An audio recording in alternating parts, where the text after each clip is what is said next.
اچھا میرے بھائیو، یہ ریئل ٹائم جو کوشچنس کا پورا تھدا آیا ہوا ہے، میرا تو خیال ہے یہ 100 سے زیادہ کوشچنس ہیں. میں کوشش کروں گا کہ سارے کور ہو جائیں. ورڈکٹ دوں گا، جہاں پر کوئی تفصیل ریکوائرڈ ہوگی تو آپ کو کوئی پرانی ویڈیو ریفر کروں گا. مثلا اگر آپ نے اس میں میاں والی کوئی بات پوچھی ہے تو میں آپ کو کوئی پرانی ویڈیو بتاؤں گا. دوبارہ سے تو میاں والا واقعہ نہیں میں نے آپ کو سنانا. لیکن یہاں آنے کا ایک پروٹوکول یہ ہے کہ کم از کم میں ایک ورڈکٹ دے دوں اس کوشچن کے اوپر، ہمارا موقف آپ کے سامنے آ جائے. باقی تفصیلات کے لیے ویڈیوز موجود ہیں. آلموسٹ سارے ٹاپک میں نے کور کیے میں الحمدللہ. سب امام کے پیچھے نماز پڑھنا ضروری ہے. نماز جماعت کے ساتھ پڑھنا امام کے پیچھے یہ ہر مؤمن مرد کے اوپر واجب ہے. باقی جس امام کے پیچھے آپ کو زیادہ نماز پڑھنے کا مزہ آتا ہے، وہ اچھے طریقے سے نماز پڑھاتا ہے، آپ اس کے پیچھے جا کے پڑھیں. لیکن اگر آپ یہ کہیں کہ ہمارے علاقے میں کوئی بھی نماز صحیح طریقے سے نہیں پڑھاتا اور میں گھر میں نماز پڑھ لوں، پھر ہم آپ کو کہیں گے کہ بھلے امام کا عقیدہ خراب بھی ہے تب بھی آپ نے مسلمانوں کی جمعیت سے الگ نہیں ہونا. یہ خوارج کا طریقہ ہے کہ وہ امت کی مین سٹریم سے ہٹ جاتے ہیں. آپ نے نماز امام کے پیچھے پڑھنی ہے. اس میں جو وساوس آتے ہیں، بریلوی کہتے ہیں امام کعبہ گستاخ رسول ہے، اس کے پیچھے نماز نہیں ہوتی. وہابی کہتے ہیں کہ بریلوی مشرک ہے، ان کے پیچھے نماز نہیں ہوتی.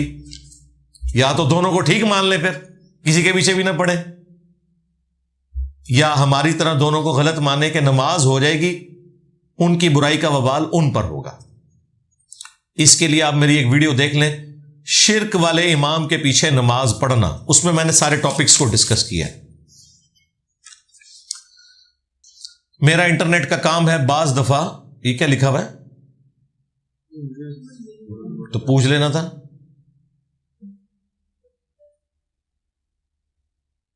یہ کیا ہے، کس کا سوال ہے جی؟ انٹرنیٹ والا سوال آپ کا تھا تو آپ سامنے بیٹھ کے نہیں ان سے پوچھ سکے یار.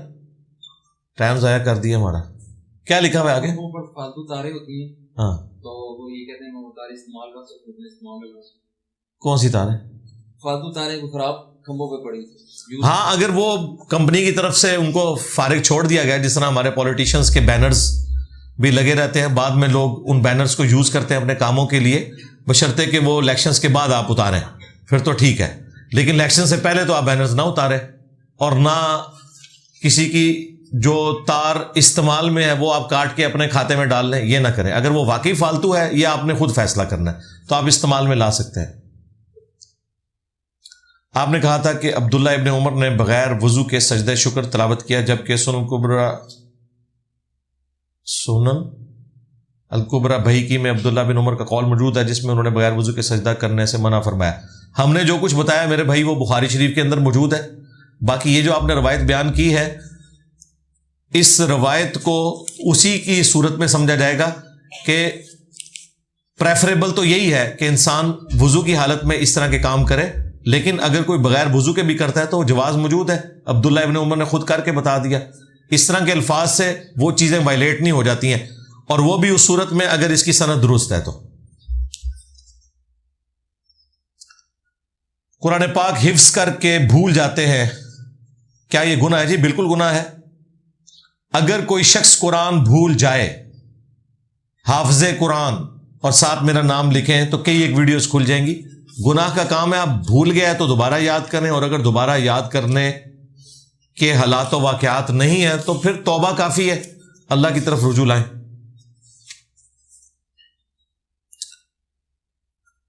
رسول اللہ صلی اللہ علیہ وآلہ وسلم کا وسیلہ نہ دینے کی دلیل آپ حضرت عمر کی دیتے ہیں، مگر ترمذی میں رسول اللہ صلی اللہ علیہ وآلہ وسلم نے جو دعا بتائی ہے اس میں آپ علیہ السلام کے وسیلے کا ذکر ہے. جی یہ جو ترمذی کی آپ روایت بتا رہے ہیں یہ تو ہم نے بھی بیان کی ہوئی ہے، ہم نے کبھی اس روایت کا انکار کیا ہے. یہ ابن ماجہ میں بھی ہے. جو اس میں لکھا ہے وہ آپ کریں، اس میں جو لکھا ہے وہ تو آپ کرنے کے لیے تیار ہی نہیں ہے. اس میں تو الفاظ ہیں، اے اللہ کے رسول میں آپ کے ذریعے سے، آپ کے وسیلے سے اللہ کی طرف متوجہ ہوتا ہوں، اور اے اللہ میں تیرے نبی کے وسیلے سے تیری طرف متوجہ ہوتا ہوں. اگلے الفاظ کیا ہیں؟ اے اللہ میرے نبی کی دعا میرے حق میں قبول فرما. یعنی نبی علیہ السلام سامنے موجود تھے نا. یہ وہی والا وسیلہ شخصی ہے جو حضرت عمر نے کیا تھا. صحیح بخاری میں 1010 نمبر حدیث. انا کننا نتوسل الیک بنبینا، اے اللہ پہلے پہل ہم تیرے نبی کے وسیلے سے تیری طرف متوجہ ہوتے تھے، اور وہ وسیلہ یہی ہوتا تھا جو ترمذی اور ابن ماجہ میں ہے کہ رسول اللہ سے جا کے دعا کرواتے تھے. اس میں آگے الفاظ ہیں میرے نبی کی شفاعت، میرے نبی کی دعا میرے حق میں قبول فرما. اب ہم تیرے نبی کے چچا کو لے کے آئے، تو ہم دونوں حدیثوں پہ عمل کر رہے ہیں. نبی علیہ السلام آج دنیا میں موجود ہوں تو ہم نبی علیہ السلام سے ہی جا کے دعا کروائیں گے. وسیلے کے نام پر دھوکہ، یہ میری ویڈیو دیکھ لیں، یہ میں نے سب کچھ ڈسکس کیا ہوا ہے. اس میں گھر والے بابوں کی بات کریں اور ان کو سمجھایا جائے کہ یہ غلط ہے احادیث اور قرآن پاک کو سامنے رکھ کر، لیکن وہ پھر بھی نہ مانے تو مجھے چپ کر جانا چاہیے. جی چپ کر جائیں، صبر کریں. گھر والوں کو صرف بتانا ہی مقصد تھا. آپ کا جو زور چل سکتا ہے وہ بیوی بچوں پہ ہے، ماں باپ کے اوپر آپ زور نہیں چلا سکتے، صرف دعوت دیں گے. اور دوسرا میں نے بارہا عرض کیا کہ انہیں یہ نہ کہا کریں کہ آپ کے بابے غلط ہیں، انہیں یہ کہا کریں کہ مجھے بتاؤ میں کدھر غلط ہوں. تو جو غلطی وہ نکالیں، سب سے بڑی انہوں نے غلطی آپ کی نماز میں نکالنی ہے جو ان کو چبھتی ہے. تو انہیں بتائیں کہ جی یہ نماز تو بخاری مسلم میں لکھی ہوئی ہے اور آپ کی نماز جو ہے وہ قادیانیوں کے بیت الحمد میں پڑھی جاتی ہے. لو زامو، یہ نماز تو عبد القادر جیلانی نے غنیت الطالبین میں لکھی ہوئی ہے، جن کے نام کی آپ 11ویں کھا رہے ہو. تمہاری نماز تو انہوں نے نہیں لکھی، الٹا انہوں نے حنفیوں کو گمراہ فرقہ لکھا ہوا ہے. لو زامو رام ہے. فرقہ بازوں کو سمجھانے کا طریقہ یہ میری ویڈیو دیکھ لیں، اور مجلس 50 انٹرویو آف انجینئر محمد علی مرزا. اگر کسی کے گھر والے سارے خراب ہوں، مطلب دنیاوی لحاظ سے، مگر میں اللہ کا شکر دین کی راہ اور اچھا انسان ہوں، مگر پھر بھی دنیاوی تانے ملتے ہیں اور رشتہ بھی نہیں ہوتا، اس کا کیا حال ہے؟ انشاءاللہ حوریں ملیں گی، بے فکر رہیں. آپ لوگ تو یہ کہتے تھے تیرے ہوتے جنم لیا ہوتا تو میں تیرے قدموں سے لپٹتا، میں تیرے سامنے شہید ہو جاتا، ایتھے ایک رشتہ نہیں پہ ہوتا تو ایڈی مصیبت کھڑی کیتی ہے. ہاں صحابہ کرام نے تو اتنے مشکل مرحلے دیکھے ہیں کہ باپ جو ہے وہ کافروں کی طرف سے آیا ہوا ہے اور بیٹا ابو حذیفہ مسلمانوں کی طرف سے، اور باپ نگاہوں کے سامنے قتل ہو رہا ہے، مسلمان اللہ اکبر کے نعرے لگا رہے ہیں. اب ان کو سمجھ نہیں آ رہی کہ میں نعرہ لگاؤں یا پھر میں اپنے باپ کے کفر پہ مر جانے کے اوپر غم کروں. آپ اس کیفیت کو سوچ سکتے ہیں؟ یہ تو کچھ بھی نہیں اس کے مقابلے پہ. اللہ کا شکر ادا کریں. ہمارے ہاں عام رویہ یہ ہے کہ قرآن کو حدیث کے سہارے سمجھا جاتا ہے. کیا آپ کے نزدیک ایسا نہیں ہونا چاہیے کہ قرآن اپنے اصلی مشن میں سمجھا جائے؟ قرآن روایات کا محتاج نہیں ہے. بالکل عقیدے میں قرآن روایات کا محتاج نہیں ہے، لیکن جب قرآن ہی ہمیں کہے کہ آپ نے سنت کی طرف جانا ہے، پھر میں کیا کروں؟ قرآن کی ان آیات کو چھوڑ دوں اور کافر ہو جاؤں؟ قرآن ہی مجھے کہہ رہا ہے نا، لقد کان لکم فی رسول اللہ اسوۃ حسنہ، بے شک رسول اللہ کی زندگی میں بہترین نمونہ ہے صلی اللہ علیہ وآلہ وسلم. قرآن ہی مجھے کہہ رہا ہے نا، قل ان کنتم تحبون اللہ فاتبعونی یحببکم اللہ. نبی ان سے فرماؤ اگر تم اللہ سے محبت کرتے ہو تو پھر میری اتباع کرو، پھر اللہ بھی تم سے محبت کرے گا اور تمہارے گناہوں کو بھی معاف کر دے گا. اور قرآن کہہ رہا ہے من یطع الرسول فقد اطاع اللہ، جس نے رسول کی اطاعت کی اس نے اللہ کا حکم مانا. اس سے بڑی بات تو نہیں ہو سکتی تھی نا. اب جو قرآن خود حکم دے رہا ہے اس کو میں چھوڑ دوں؟ قرآن میرے کفر اور اسلام کا فیصلہ کر رہا ہے نماز کے اوپر، کر رہا ہے کہ نہیں؟ وَأَقِيمُوا الصَّلَاةَ وَلَا تَكُونُوا مِنَ الْمُشْرِكِينَ، نماز قائم کرنا، مشرک نہ ہو جانا. لیکن طریقہ نہیں بتا رہا. جس سے میرا ایمان جڑا ہوا ہے، میری آخرت جڑی ہوئی ہے، ایمان لانے کے بعد سب سے بڑا عمل نماز، اس کا طریقہ نہیں بتا رہا. اب نماز نہیں پڑھتا تو قرآن کی روح سے میں کافر ہو جاتا ہوں، اور نماز پڑھنے کے لیے قرآن کھولتا ہوں تو اس میں طریقہ موجود نہیں. منو دسو میں کیا کراں؟ میں وہی کروں گا جو قرآن نے بتایا ہے. من یطع الرسول فقد اطاع اللہ، لقد کان لکم فی رسول اللہ اسوۃ حسنہ. میں سنت یعنی کہ آج کی ڈیٹ میں اس کا ریٹن ریکارڈ احادیث وہ پڑھ کے نبی علیہ السلام کے ذریعے قرآن حکیم کے اس حکم پر عمل کروں گا. ہمیں کوئی قرآن کی دھونس نہ لگائے. ہم سے زیادہ کوئی قرآن بیان نہیں کرتا، بلکہ دنیا میں قرآن کی خدمت صرف انہی لوگوں نے کی ہے جو حدیث کے ماننے والے ہیں. ایک بندہ بتائیں جس نے قرآن کی خدمت کی ہو اور وہ منکرین احادیث میں سے ہو، اللہ نے اسے توفیق دی ہو.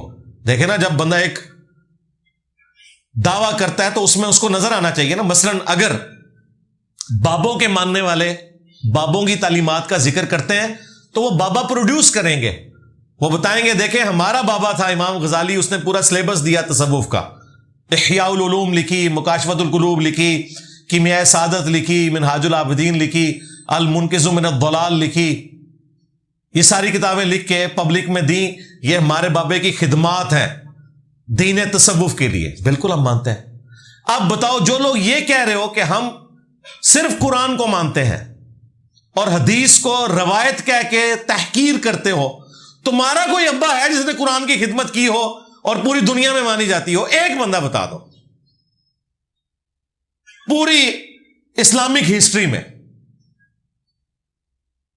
ریسنٹ ہسٹری دیکھ لو، سب سے زیادہ اگر کسی نے قرآن کی خدمت کی ہے تو مولانا مودودی ہے رحمہ اللہ تعالی. پوری دنیا میں اس وقت قرآن کی جتنی بہاریں آپ کو نظر آ رہی ہیں نا، اگر وہ جمع کر کے ایک بندے تک پہنچے نا تو وہ مولانا مودودی ہیں. انہوں نے تو باقاعدہ اتنی موٹی کتاب لکھی ہے سنت کی آئینی حیثیت، اور وہ مٹی پلید کی ہے منکرین احادیث کی، انٹلیکچولی بھی اور قرآن و سنت کے دلائل سے بھی. وہ کتاب پڑھنے والی ہے.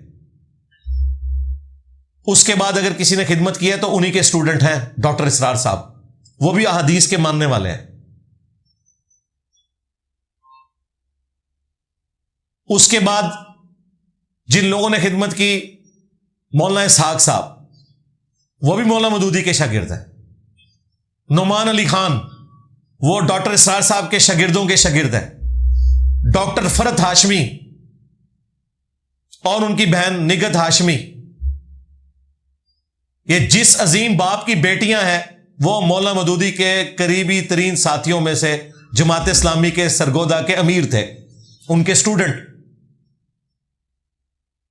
پھر ہمارے پلیٹ فارم سے جس طریقے سے قرآن کی خدمت ہوئی ہے اللہ کے فضل سے الحمدللہ، چھوٹے چھوٹے کلپس قرآن کے انسٹاگرام کے اوپر، ٹک ٹاک کے اوپر ملینز میں ویوز ہیں. لوگوں نے قرآن ہمارے ان کلپس کو دیکھ کر ترجمے سے پڑھنا شروع کیا. تم لوگ تو پوری زندگی یہی کرتے رہو گے، قرآن اور حدیث ٹکراتے ہیں. ٹوٹل لعنت کمائی ہے پوری زندگی قرآن پڑھ کے تم لوگوں نے. تمہارے بارے میں ہی ہے جو دلو بھی کثیر ویہدی بھی کثیرا، کہ قرآن تم نے ہدایت کے لیے پڑھا نہیں تھا، لہذا قرآن پڑھ کے بھی گمراہی کمائی. اگر ہدایت کے لیے پڑھا ہوتا تو ہدایت ملتی. اس میں قرآن کا قصور نہیں. قرآن کتاب گمراہی نہیں ہے. جو کہنا کہ قرآن پڑھنے سے لوگ گمراہ ہوتے ہیں وہ کافر ہے.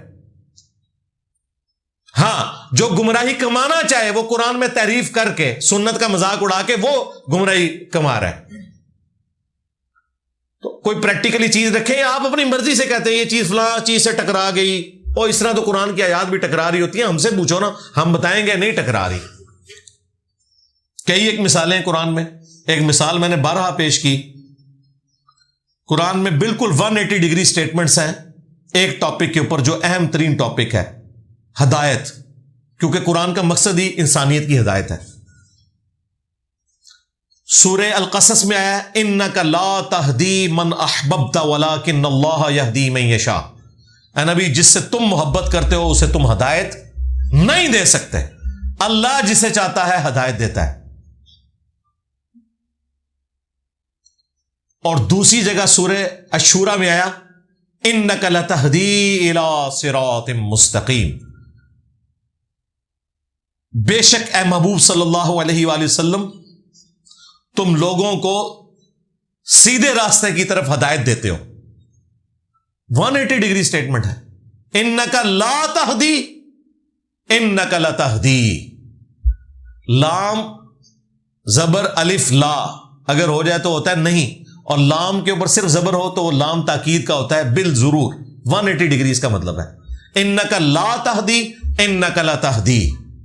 اب آپ قرآن کھول کے کہیں گے یہاں تو کہہ رہے ہیں نبی تم ہدایت نہیں دیتے، ہدایت تو اللہ دیتا ہے، اور یہاں اللہ تعالیٰ فرما رہا ہے کہ نبی تم ہدایت دیتے ہو صراط مستقیم کی؟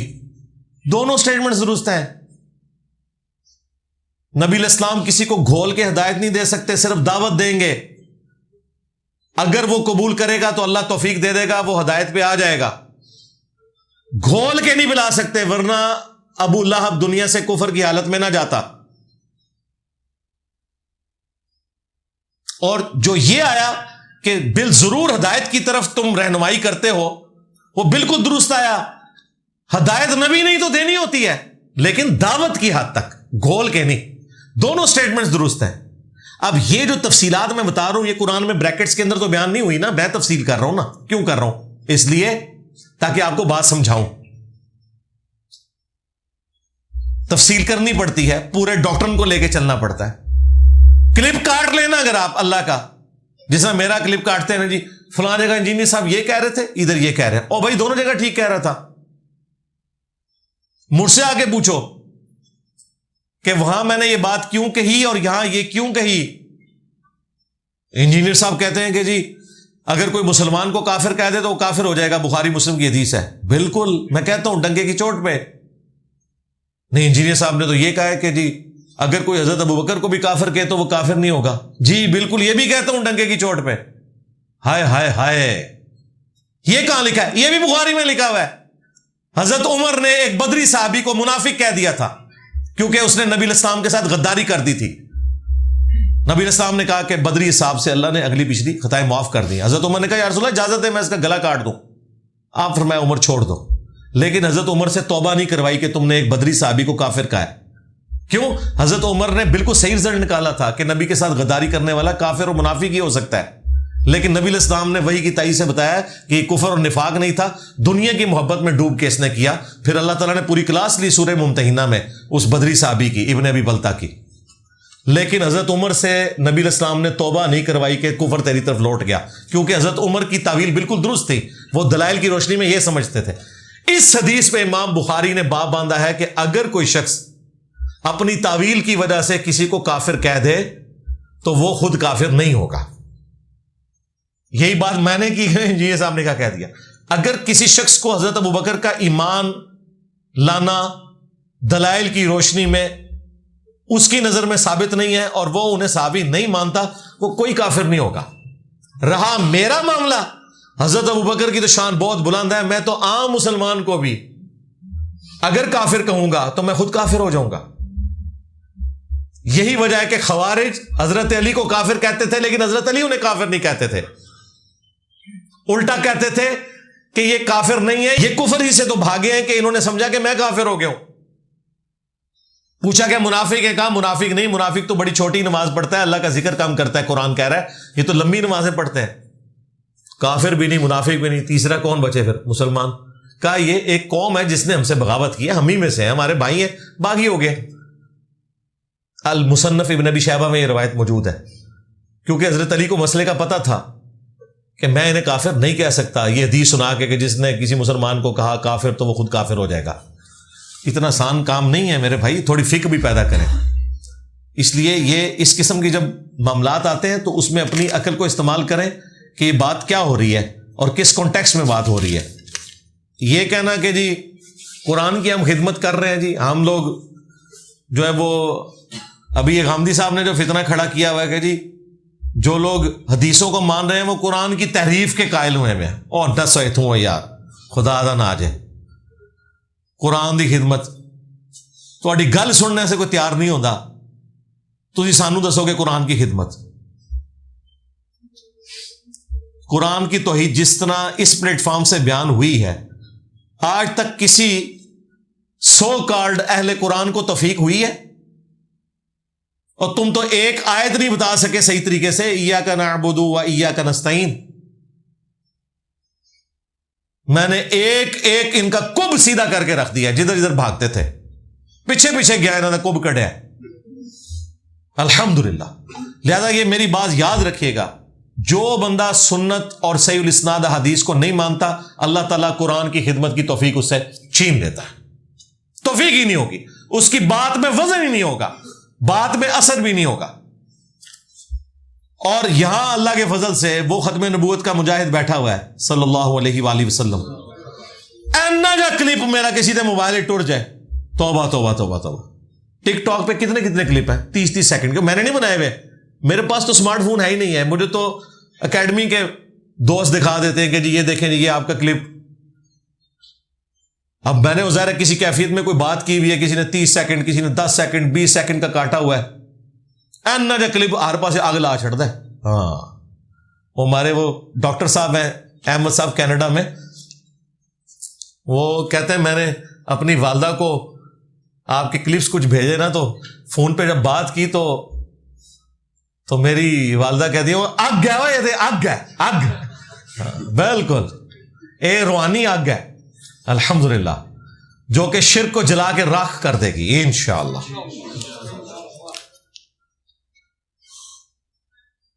دینی لحاظ سے انسانیت کی تاریخ 10,000 سال کی ہے, تو 1,24,000 پیغمبروں کا 10,000 سال میں آنا, یہ 10,000 سال دینی تاریخ جو ہے نا یہ بنی اسرائیل کی تاریخ ہے.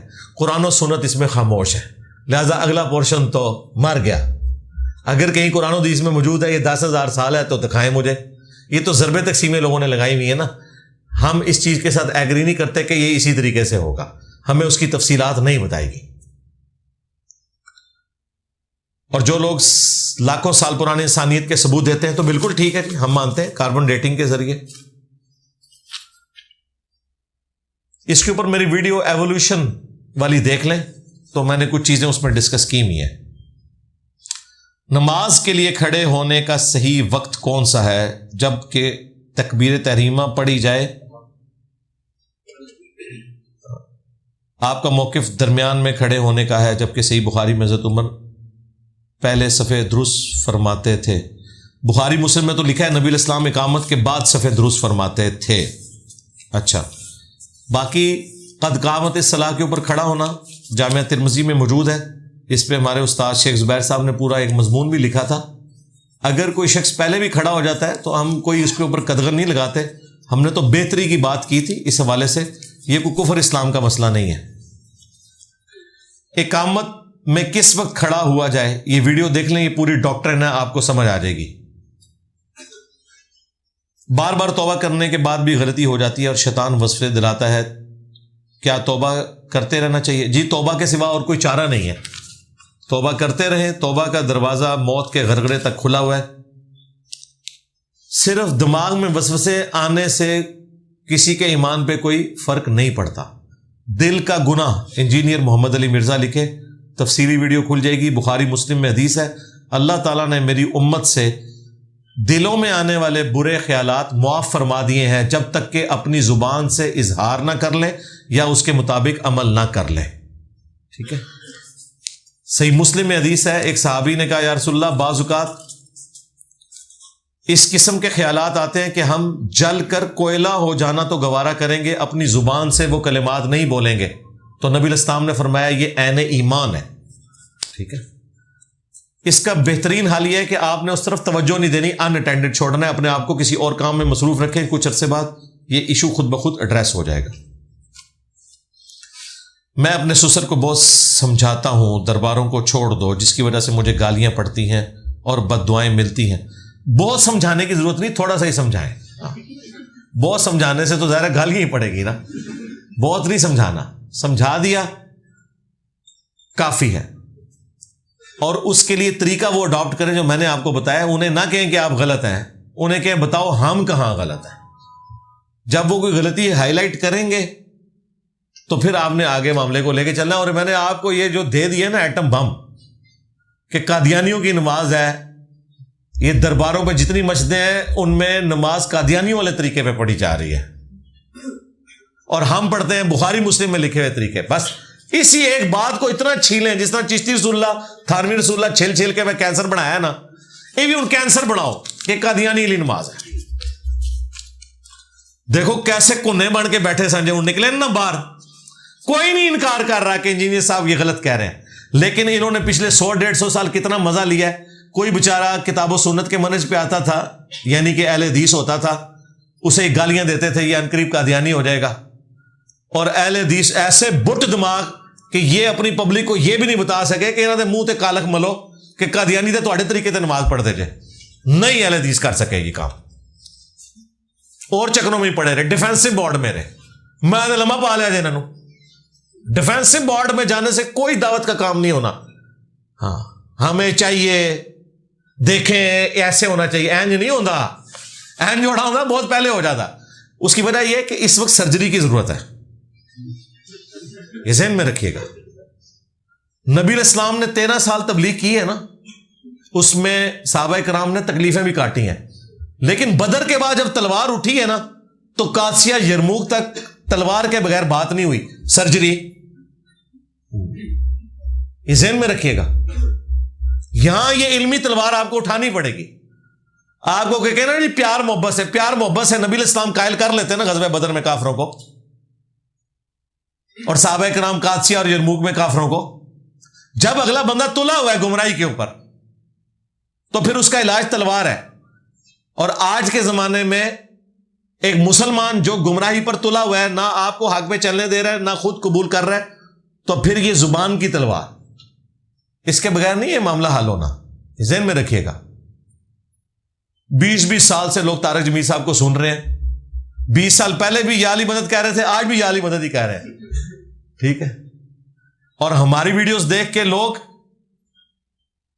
بنو امیہ کو جس طریقے سے نیزے کی نوک پہ رکھتے ہیں, اسی طریقے سے جو لوگ یا علی مدد کہتے ہیں یا شیخ عبد القادر جیلانی مدد کہتے ہیں, انہیں بھی اسی طریقے سے کنڈیم کرتے ہیں. دیکھیں کیا امتزاج ہے. اہل بیت کی محبت الحمدللہ سو کالڈ ان فرقوں سے بھی بڑھ کر جو اپنے آپ کو ٹھیکیدار سمجھتے تھے, اور توحید کی حمیت ان فرقوں سے بھی بڑھ کر جو سو کالڈ اپنے آپ کو توحید کا ٹھیکیدار سمجھتے تھے. یہ ہے نا امتزاج, یہ ہے تبدیلی. بالکل 180 ڈگری چیز ہے. اسی لیے لوگ حیران ہو جاتے ہیں جب میری ویڈیوز دیکھتے ہیں اہل بیت کے دفاع پہ, کہتے ہیں لگتا ہے کوئی شیعہ ہے. جب توحید پہ دیکھتے ہیں کہتے ہیں توبہ توبہ اہل حدیث تو پھر بھی چنگے نے تو چڑھتا ہی نہیں کسی نے. ٹھیک ہے نا. یہ سچائی ہے کہ جب سچائی آپ کو پتہ چلے پھر آپ نے نہیں دیکھنا کہ کس فرقے کی حق میں. ہاں شیعہ صحیح بات کریں گے ڈنگے کی چوٹ پہ صحیح ہوگی, سنی صحیح بات کریں گے ڈنگے کی چوٹ پہ اسے صحیح کہیں گے, اور اگر غلط ہوگی پھر ہم نے کوئی رشتہ داری کسی فرقے کی اس کا کوئی خیال نہیں رکھنا. اگر اکیلے نماز پڑھیں تو فرض سے پہلے اقامت کہنی چاہیے, بالکل افضل ہے یہ, بلکہ جماعت کروا کے پڑھیں. اکیلا بھی جماعت ہو سکتی ہے. سنن نسائی میں حدیث ہے, تیرے رب کو اس گڈریے پہ بڑا پیار آتا ہے جو اکیلا پہاڑ کی چوٹی پر اذان اور اقامت کہہ کے جماعت سے نماز پڑھتا ہے. اکیلے بھی جماعت ہو جاتی ہے, جس طرح امام پڑھتا ہے نا نماز, ویسے آپ پڑھیں. اب ظاہر ہے جو گڈریا پہاڑ کی چوٹی پہ گیا ہوا ہے وہ زور پڑھنے کے لیے شہر میں تو نہیں آ سکتا, وہ تو مغرب تک ہی پہنچے گا واپس, تو وہ پھر اکیلا اذان دے گا, اقامت کہے گا, اکیلا جماعت کروائے گا. تو اس طرح اگر کبھی جماعت رہ جائے تو آپ خود بھی کروا سکتے ہیں, بالکل کروائیں. نبی الاسلام کی ولادت سے پہلے آپ صلی اللہ علیہ وآلہ وسلم کے رشتہ دار جن میں آپ علیہ السلام کے والد اور دادا بالخصوص کس دین پر تھے؟ فطرت پہ تھے. اس پہ میری کئی ایک ویڈیوز ریکارڈ ہے. ابھی یہ جو آخری قرآن کلاس اپلوڈ ہوئی ہے 189, اس کے اینڈ پہ وہ آیت آئی تھی سورہ بنی اسرائیل کی آیت نمبر 15, وما کننا معذبین حتی نبعث رسولا, ہم کسی قوم کو اس وقت تک عذاب نہیں دیتے جب تک کہ ان میں کوئی پیغمبر نہ بھیجے. اس پہ میں نے 15-20 منٹ گفتگو کی ہے کہ نبی علیہ السلام کے والدین اہل فطرت تھے, اور اس میں کچھ روایتیں جو پیش کرتے ہیں وہ میں نے ڈسکس کی ہیں. ویسے بھی الگ سے ویڈیو ہے, مسئلہ 98 ایمان والدین مصطفیٰ صلی اللہ علیہ وآلہ وسلم. امام کعبہ کے پیچھے نماز ہو جاتی ہے؟ بریلوی حضرات کہتے ہیں کہ نہیں ہوتی. کوئی فرق نہیں پڑتا, بریلویوں کو کہیں کہ وہ امام کعبہ کہتے ہیں, آپ کے پیچھے نماز نہیں ہوتی. ٹھیک ہے. اور آپ کہتے ہیں ان کے پیچھے نماز نہیں ہوتی, جذباتی باتیں. شرک والے امام کے پیچھے نماز پڑھنا, وہ ویڈیو دیکھ لیں, سب کے پیچھے ہو جاتی ہے.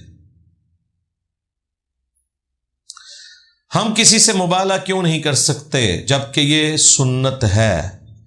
وہ جو سنت مبالغہ ہے نا, وہ نبی علیہ السلام کو اللہ تعالیٰ نے وحی کی تائید کے ذریعے سکھائی تھی بات. یہ لیگیسی کے طور پہ آگے نہیں چلی ہے کہ مباحلوں کے اوپر فیصلے ہونے ہیں.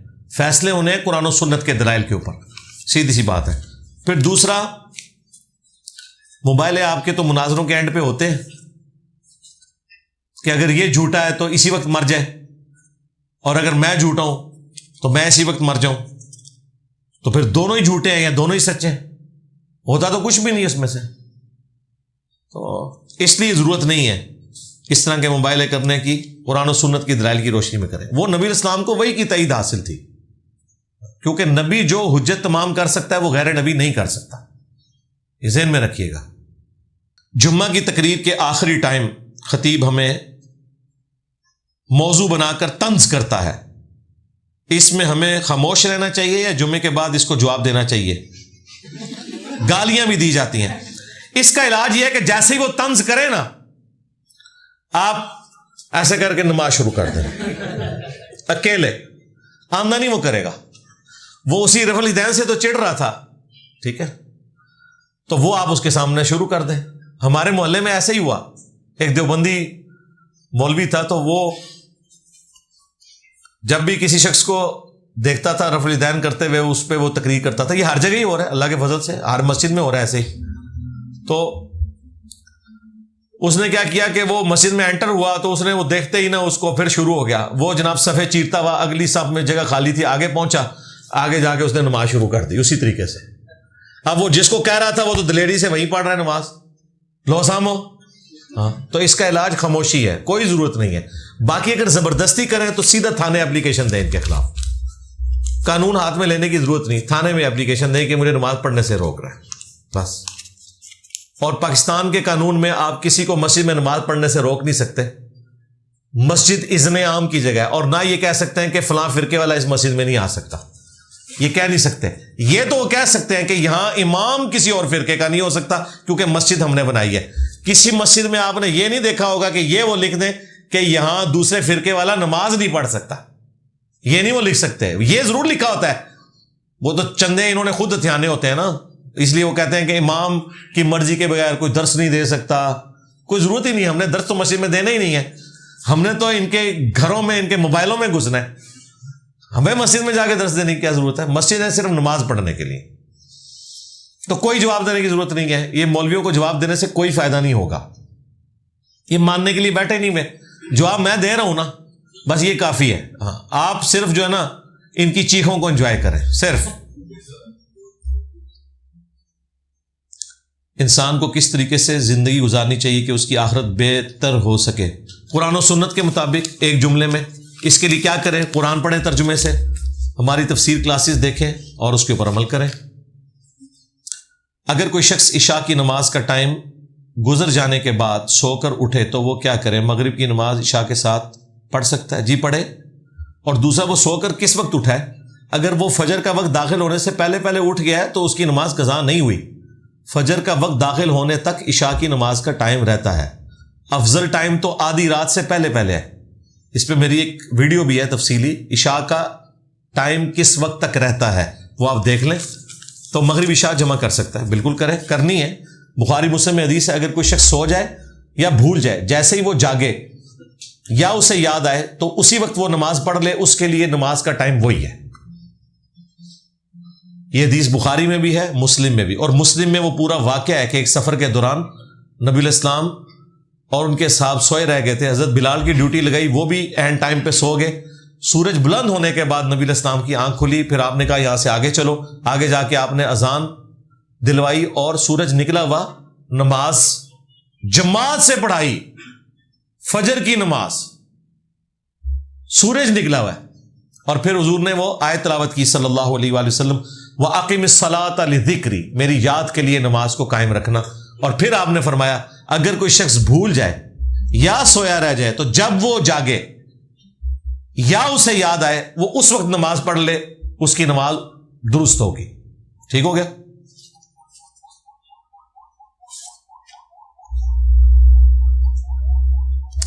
عورت اپنے سسر سے چہرے کا پردہ کرتی ہے، کیا ایسا کرنا جائز ہے؟ نہیں، کوئی ضرورت نہیں ہے کرنے کی. یہ بدعت تو نہیں ہوگا.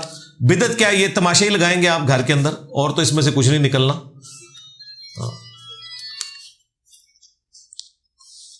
عورت کا پردہ اپنے سسر سے نہیں ہے. اسی طریقے سے مرد سے اس کی ساس پردہ نہیں کرے گی. یہ محرم ہے اور یہ محرمات ابدیاں ہیں، ہمیشہ کے لیے. یعنی ایون طلاق بھی ہو جائے تب بھی وہ محرم ہی رہیں گے ہمیشہ کے لیے. سورہ النساء کی آیت نمبر 23 میں محرمات ابدیہ ذکر ہوئے ہیں.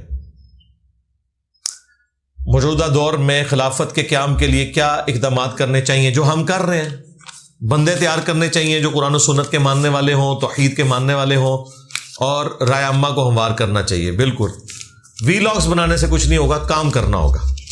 اور جب آپ سے کوئی پوچھے کہ ٹی ایل پی کو جانتے ہیں تو آپ نے بتانا ہے کہ میں جانتا ہوں. ہاں پھر تو یار لوگ بزدل ہو جائیں گے. میں کیوں باہر کے ملک نہیں شفٹ ہوتا؟ میں باہر شفٹ ہو کے بابوں کو للکاروں تو آپ کے ماں باپ نے کہنا آپ نے نٹھیا نا تو انہوں تھے لوگ اگے سٹ دیتا. میں اگر باہر چلا جاؤں تو آپ کے ماں باپ نے کہنا کہ آپ تے نس گیا تھوڑا استاد تے تانوں اے نہ کہ مولوی اگے پا گیا، یہی کہیں گے نا. تو اسی لیے ہم یہاں بیٹھے ہوئے ہیں دلیری کے ساتھ، الحمدللہ دعوت حق بلند کر رہے ہیں. یہی طریقہ ہے. تو نظام خلافت کے لیے لگے ہوئے ہیں. امام کے پیچھے نماز پڑھتے ہوئے سورہ فاتحہ کے بعد ابھی ایک ہی آیت پڑھی ہو اگلی سورت کی اور امام رکوع میں چلے جائیں تو مقتدی کو سورت مکمل کرنے نہیں، سورت کیوں ادھر ہی چھوڑ دیں. ایون فاتحہ بھی مکمل کرنے کی ضرورت نہیں ہے. جتنی آیات پڑھی ہیں آپ کی وہ رکعت شمار ہو جائے گی. فوراً رکوع میں جائیں. کسی کو کھانسی کی وجہ سے شربت میں شراب ملا کر دیں تو کیا یہ جائز ہے؟ آج کل تو میرے بھائی ایسے سیرپ آ رہے ہیں جن کے اندر الکوہل نہیں ہوتی، وہ آپ یوز کریں. دودھ سیاہ استعمال کریں، بہترین چیز ہے. موسیٰ علیہ السلام جب اللہ تعالیٰ سے ہم کلام ہوئے تو جو آواز آئی تھی درخت کے پیچھے سے یا غائبانہ، بھئی اس کی کوئی کیفیت نہیں بتائی گئی ہے. یہ تمام چیزیں متشابہات ہیں. قرآن میں آیا لیس کمثلہ شیء، اللہ کی مثل کوئی شے نہیں ہے. ٹھیک ہے، تو جب اس کی مثل کوئی شے نہیں ہے ہم اس کی کیفیت کو بیان ہی نہیں کر سکتے.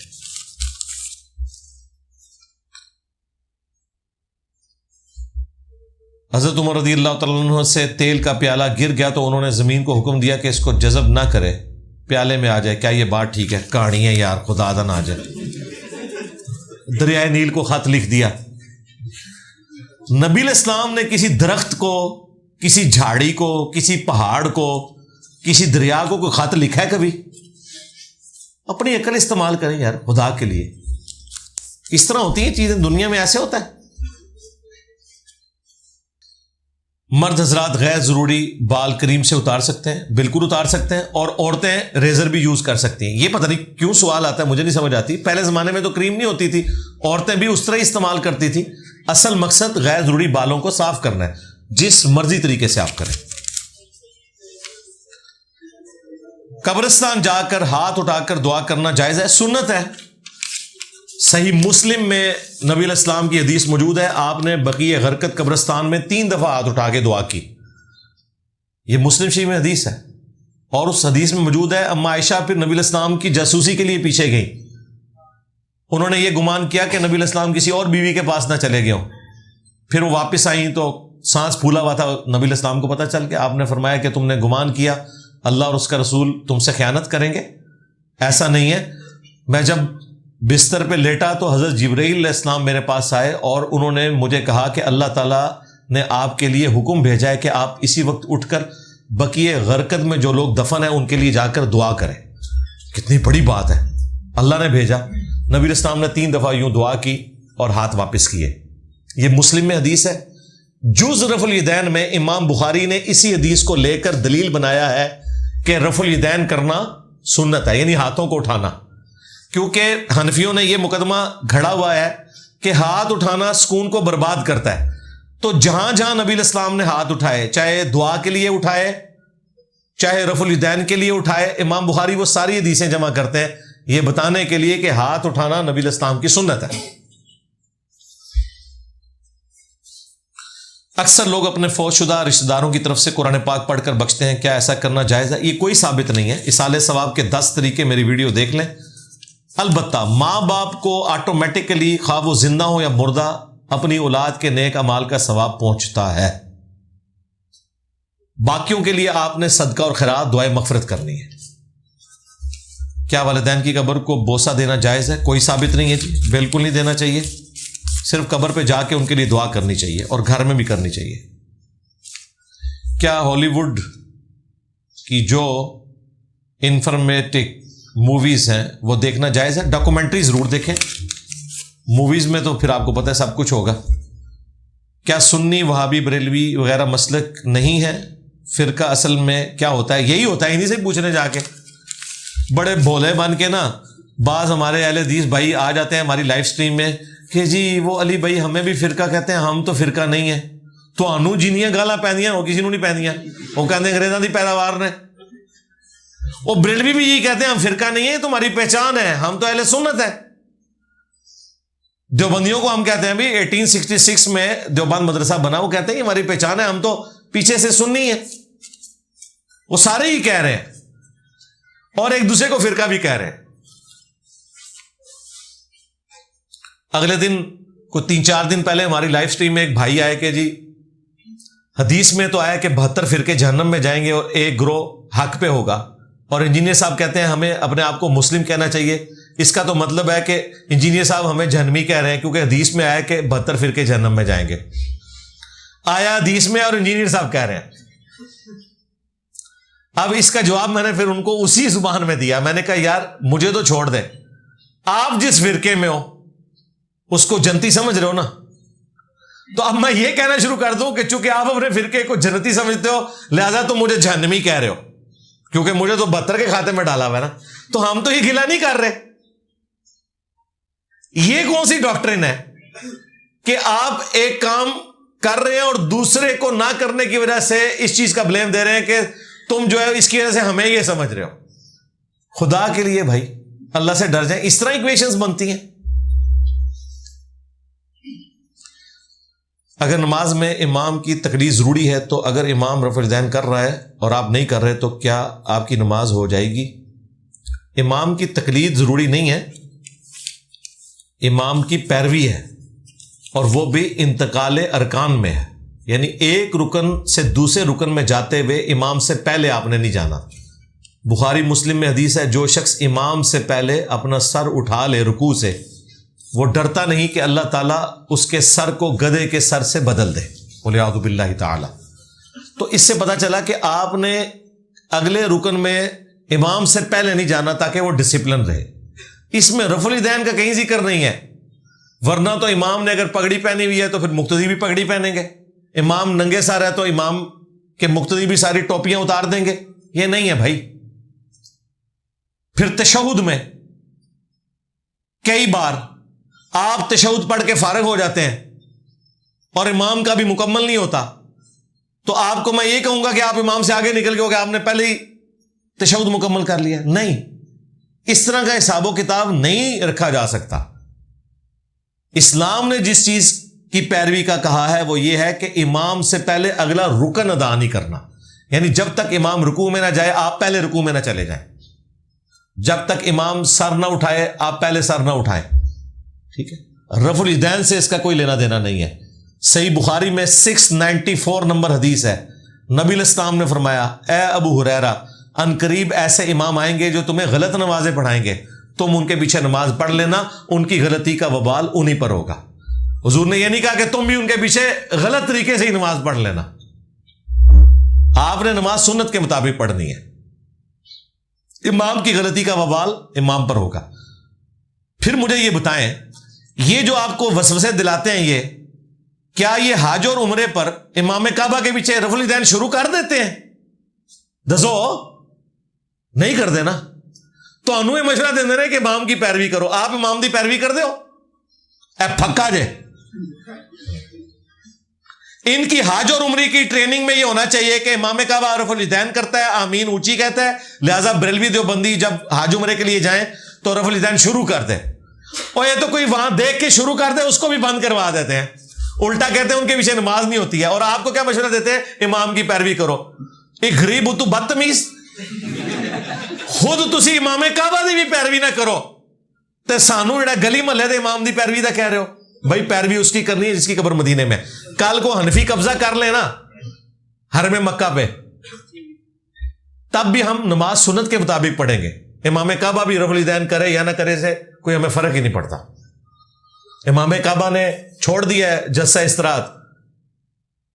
میں 2014 میں عمرے پہ گیا، ہم تو جلسہ استراحت کرتے تھے، اس کی غلطی کا وبال اس پہ ہوگا. ہم نے سنت کے مطابق نماز پڑھنی ہے. کیا لفظ یا کا مطلب صرف حاضر و ناظر ہی ہے؟ کیونکہ پاکستان کا ایک معتبر فرقہ اس کا صرف یہی مطلب بتاتا ہے. نہیں، یا آپ کسی کو بھی کہہ سکتے ہیں. مسئلہ ہے مدد کے لیے پکارنا. یا تو نماز میں ہے، السلام علیکہ ایھا النبی، عربی میں ایھا اور یا یہ دونوں صیغے پکارنے کے لیے استعمال ہوتے ہیں. السلام علیکہ یا نبی اللہ اور السلام علیکہ ایھا النبی، اس کا ایک ہی ترجمہ ہے عربی میں. اور بخاری مسلم کے الفاظ ہیں، جب تم پڑھو گے زمین و آسمان میں اللہ تعالیٰ ہر نیک بندے تک تمہارا سلام پہنچا دے گا، کیونکہ اس میں آگے آتا ہے نا السلام علینا وعلی عباد اللہ الصالحین. یا کہنے سے کوئی حاضر و ناظر کا مسئلہ نہیں ہوتا، یا کہنے سے کوئی شرک نہیں ہوتا. المدد کہیں گے تو پھر غلط ہوگا. لبیک یا رسول اللہ کہیں، لبیک یا علی کہیں، محبت کا اظہار کریں. المدد جیسے ہی بولیں گے پھر آپ نے اللہ تعالیٰ کے ساتھ شریک کر دیا. یا پکارنے میں کوئی مسئلہ نہیں، ورنہ تو یہ نماز میں نا ہمیں یا سکھایا جاتا. اور یہ کوئی سٹوری نہیں ہے جو آپ کو مشہور کیا، یہ شب معراج کی گفتگو ہے. بخاری مسلم میں ہے کہ تشہد نبی علیہ السلام نے قرآن کی طرح تعلیم کیا صحابہ کرام کو. ابن مسعود کہتے ہیں نبی علیہ السلام نے اپنے دونوں ہاتھوں میں میرے ہاتھ کو لے کے مجھے تشہد سکھایا. یہ وحی کے ذریعے حضور کو بتایا گیا ہے، اور یہ انشائیہ ہے، سٹوری نہیں ہے.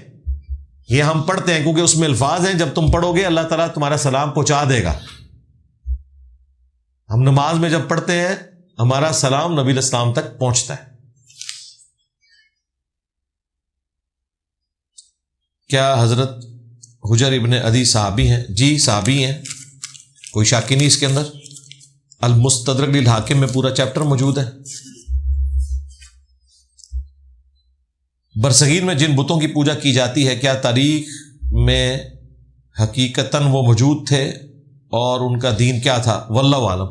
ہمارے جو استاد ڈاکٹر اسرار صاحب یہ کہتے تھے کہ یہ ہندو جو دھرم ہے یہ حضرت ابراہیم علیہ السلام کے دین کی بگڑی ہوئی شکل ہے، کیونکہ یہ برہمن کا لفظ وہ کہتے ہیں ابراہیم سے ہی نکلا ہے. لیکن اس کے پیچھے کوئی دلیل نہیں ہے، ان کا موقف ہے. May be may not be. امام ابو حنیفہ کی شخصیت کے بارے میں آپ کا کیا موقف ہے؟ اہل سنت کے امام تھے، بہت بڑے، اور بہت بڑے فقیہ تھے، شیعان علی میں سے تھے، اہل بیت سے محبت کرنے والے تھے، اور ہمیشہ اہل البیت کا انہوں نے دفاع کیا. سیدنا علی کے بڑے کٹر حامی تھے. سیدنا حسین ابن علی کی شہادت کو قیام حسینی سمجھتے تھے، اسی لیے اپنے زمانے میں بھی نفس زکیہ کے حق میں انہوں نے فتوے دیے، اور حاکم وقت سے ٹکرائے، خلیفہ منصور سے. انہوں نے زبردستی انہیں چیف جسٹس بنانے کی کوشش کی. یہاں تو لوگوں کی رالیں ٹپک رہی ہوتی ہیں چیف بننے کے لیے، اور امام حنیفہ خوف خدا رکھنے والے انسان تھے. انہوں نے چیف جسٹس کا عہدہ قبول نہیں کیا. انہیں پتا تھا کہ یہ مجھ سے اپنی مرضی کے فیصلے بھی کروائے گا. لیکن کمزوری ان کے ساتھ یہ جڑی ہوئی تھی کہ حدیث کی فیلڈ میں وہ کمزور تھے، جس کی وجہ سے ان سے کئی ایک مسائل مس ہینڈل ہوئے. بدنیتی کی وجہ سے نہیں، حدیث کے لمیٹڈ نالج کی وجہ سے. حدیث کی فیلڈ میں انہیں مضبوط راوی نہیں مانا جاتا، اسی لیے محدثین امام حنیفہ سے حدیثیں نہیں لیتے. باقی ان کی فقاہت کے قائل ہیں، اہل سنت کے امام ہیں.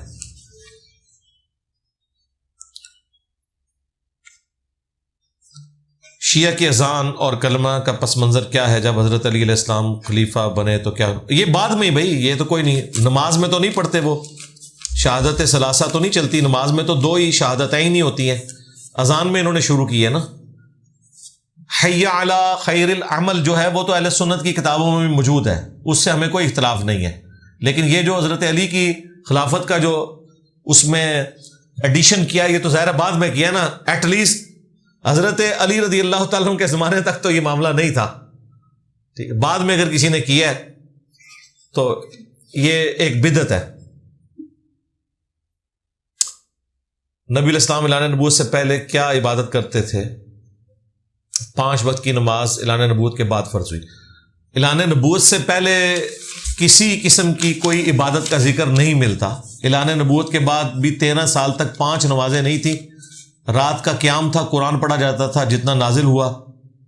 نبی علیہ السلام رات کو قیام کرتے تھے، جو سورۃ المزمل میں ذکر ہے کہ تہائی رات یا اس کا کچھ حصہ 2/3 رات تک بھی نبی علیہ السلام نے قیام کیا ہے۔ بخاری مسلم میں آتا ہے، ابن مسعود کہتے ہیں کہ میں نے 70 سے زیادہ صورتیں قیام اللیل میں نبی علیہ السلام کے پیچھے سن کے زبانی یاد کی ہیں، کیونکہ 13 سال تک آپ قرآن مسلسل سنتے رہے۔ 5 نمازوں کا شیڈیول تو بالکل جا کے مکی دور کے اینڈ پہ جب واقعہ معراج ہوا تو اس میں یہ 3 گفٹ ملے جو صحیح مسلم میں ہے۔ 5 نمازوں کا تحفہ، سورۃ البقرہ کی آخری 2 آیات، اور تیسری چیز جو شرک نہیں کرے گا آپ کا امتی اسے at the end of the day بخش دیا جائے گا۔ یہ 3 تحفے نبی الاسلام کو ملے۔ باقی عبادات کا کوئی ذکر نہیں، نبی الاسلام کی زندگی نارمل ہی تھی جس طرح باقی لوگوں کی ہوتی ہے۔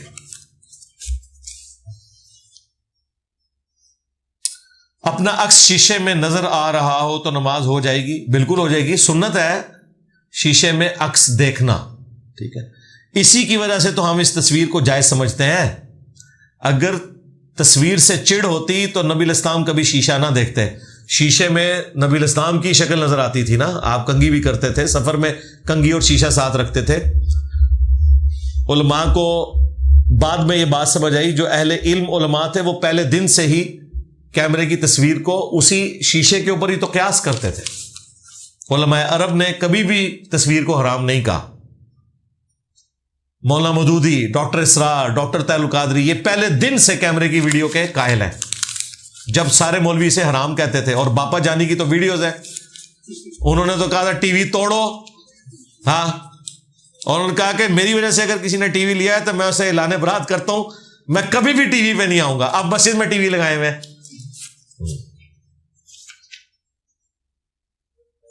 میرا نام غلام جیلانی ہے، کیا یہ درست ہے؟ اسے تبدیل کرنا چاہیے؟ نہیں، کوئی مسئلہ نہیں ہے، چلنے دیں، کوئی مسئلہ نہیں، کوئی شرکیہ نام نہیں ہے۔ غلام جیلانی ظاہر ہے وہ عبد القادر جیلانی کی نسبت سے رکھا ہوا ہے انہوں نے، تو ٹھیک ہے، چلنے دیں۔ ویسے اگر آپ تبدیل کرنا چاہتے ہیں تو میں آپ کو مشورہ دوں گا، آپ غلام مصطفیٰ نام رکھ لیں، بہت اچھی بات ہے، کرنا چاہتے ہیں تو کر لیں، باقی اس میں کوئی حرج نہیں ہے۔ اس میں آپ نے ایک ویڈیو میں کہا کہ نبی الاسلام کا جھنڈا کالا تھا، تو یہ کہاں لکھا ہوا ہے؟ کوئی بھی صحیح حدیث بتا دیں۔ بھائی میں نے تو صحیح حدیث بتائی ہے، المستدرک للحاکم سے، مسند امام احمد سے، کہ خراسان سے جب کالے جھنڈے آتے ہوئے دیکھو تو اس قافلے کا استقبال کرنا، ان میں اللہ کا خلیفہ مہدی ہوگا۔ اللہ کا خلیفہ مہدی جو نبی الاسلام کی اولاد سے ہے، جس نے پوری دنیا میں انصاف کا نظام قائم کرنا ہے، ان کے جھنڈے ہوں گے کالے۔ یہ میں نے حدیث پیش کی تھی۔ اور خلیفۃ اللہ مہدی سے بڑھ کر رسول اللہ کی سنت پہ چلنے والا کوئی نہیں ہوگا۔ تو اگر ان کا جھنڈا کالا ہے تو اس میں امپلائڈ ہے کہ وہ نبی الاسلام کی سنت کے مطابق ہی چل رہے ہیں، کوئی بریلوی دیوبندیوں کی سنت میں نہیں چل رہے ہوں گے۔ ٹھیک ہو گیا؟ باقی سفید بھی جھنڈا اگر کوئی کرنا چاہتا ہے تو کر لے، کوئی فرق نہیں پڑتا۔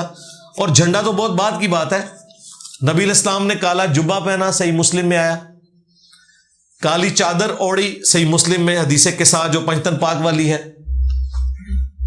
تو کالی پگڑی صحیح مسلم میں آئی، نبی الاسلام نے فتح مکہ کے موقع پر باندھی ہوئی ہے۔ تو نبی الاسلام کا تو اپنا لباس بھی کالا تھا، جھنڈا تو بہت چھوٹی چیز ہے اس کے مقابلے پہ۔ ہمارے ہاں جو بھی بچہ فوت شدہ پیدا ہوتا ہے یا پیدا ہوتے ہی فوت ہو جائے، اس کا جنازہ نہیں ہوتا۔ پیدا ہوتے ہی فوت ہو جائے اس کا جنازہ تو سب کے نزدیک ہوتا ہے۔ وہ حنفی بھی مانتے ہیں ایک سانس بھی لیا تو جنازہ پڑھیں گے۔ مسئلہ ہے فوت شدہ بچے کا، اس میں اختلاف ہے، لیکن ابو داؤد ترمذی میں جو احادیث ہیں، صحابہ کرام کا موقف یہی ہے کہ جو بچہ مردہ بھی پیدا ہوا ہے، چونکہ اس کی زندگی تو تھی ماں کے پیٹ میں، اس کا جنازہ پڑھا جائے گا۔ مردہ بچے کا جنازہ پڑھنا، اس پہ میری ویڈیو ریکارڈ ہے، اس میں نے احادیث بتائی نہیں ہے۔ نبی علیہ السلام کے متعلق آیات عتاب کی تعداد کتنی ہے، جس کے متعلق آپ علیہ السلام سے متعلق ربیع الاول کے لیکچر میں آپ نے ریکارڈ کروایا تھا؟ میں نے تو اس میں کافی کور کی تھی، میرے خیال 15-20 کے قریب آیات تھیں، اس سے بھی زیادہ ہوں گی، لیکن میں نے ڈاکٹرن کلیئر کر دی تھی کہ یہ جو عتاب ہوتا ہے، بعض اوقات کفار مکہ کے اوپر غصہ ہوتا ہے، بعض اوقات مسلمانوں کو سمجھانے کے لیے نبی علیہ السلام کو سینٹرڈ کر کے بات کی جاتی ہے، اور بعض اوقات توحید کو اسٹیبلش کرنے کے لیے انبیاء کرام کو مرکزی کردار کے طور پر ایڈریس کیا جاتا ہے. جیسا کہ ہے کہ اللہ ارادہ کرے عیسیٰ کو، اس کی ماں کو اور جتنے زمین میں انہیں ہلاک کر دے تو اللہ کا کوئی کیا بگاڑ لے گا. اب اس میں حضرت عیسیٰ کی توہین کرنا مقصد نہیں ہے، لیکن ان کا سٹیٹس بتانا تو مقصد ہے کہ عیسیٰ اگر خدا ہوتے تو اللہ تعالیٰ ان کا یوں ذکر نہ کرتا کہ انہیں ہلاک کر دیا جائے، کیونکہ خدا کو تو موت نہیں آتی.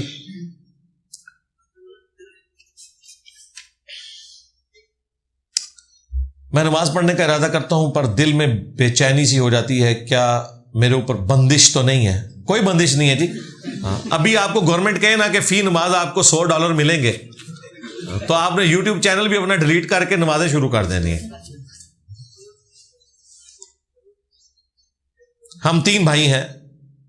میں الحمدللہ نماز پڑھتا ہوں، میری والدہ بھی نماز پڑھتی ہیں اور ذکر اذکار کرتے ہیں، لیکن میرے دونوں بھائی بہت بدتمیز ہیں اور نماز بالکل بھی نہیں پڑھتے. میری والدہ انہیں نماز کا کہتی ہیں.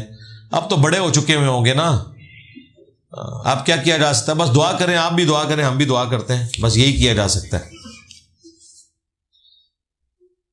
کیا ہم گیمز پر پیسہ لگا سکتے ہیں؟ جوا ہے جی، یہ تو پوچھنے والی بات ہی نہیں.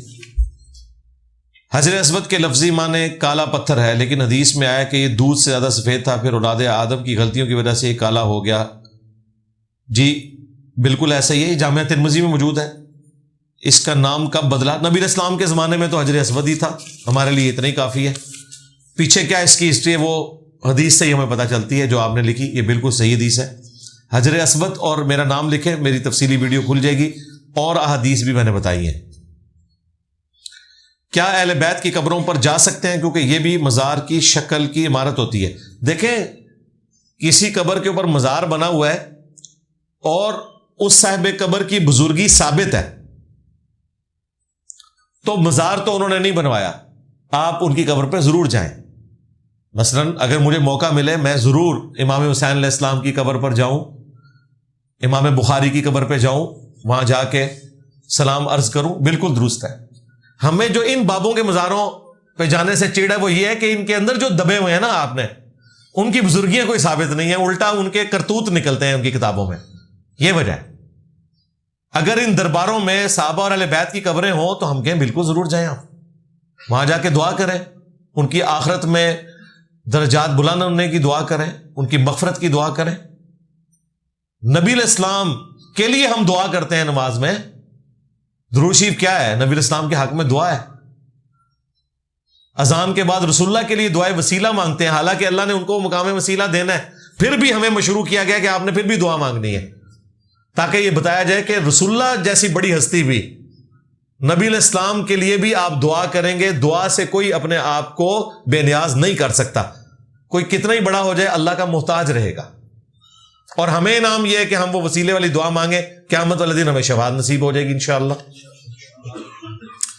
کیا خفیہ شادی کی جا سکتی ہے گناہ کبیرہ سے بچنے کے لیے؟ اگر کر لی تو یہ صغیرہ گناہ ہے، پکیزہ یا کبیرہ گناہ ہے. شادی چھپانے سے تو شادی ہوگی نہیں بھائی، شادی تو ڈکلیئر کرنی ہوگی، رجسٹرڈ بھی کروانی ہوگی. اس کی وجہ یہ ہے کہ شریعت کے احکام ٹوٹ جائیں گے نا. جب آپ نے انشاءاللہ مرنا ہے تو آپ کی وراثت آپ کی بیویوں میں نہیں تقسیم ہونی. تو جو چھپی ہوئی بیوی ہے اگر وہ سامنے آئی تو پھر کئی جعلی بیویاں بھی سامنے آ جائیں گی. اگر کوئی امیر آدمی فوت ہو جائے، اس کی 8-10 بیویاں بعد میں نکل آئیں اور کہیں جی جعلی، ہمیں کیسے پتا چلے گا اصلی ہے جعلی ہے؟ رجسٹرڈ کروانا ضروری ہے. ہاں پہلی بیوی سے اجازت کی ضرورت نہیں ہے، لیکن اسے بتانا ضروری ہے تاکہ وہ نکاح والے دن وہاں پہنچ جائے.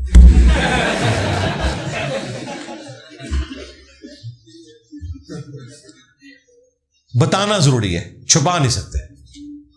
نکاح تو اعلانیہ ہوتا ہے نا میرے بھائی.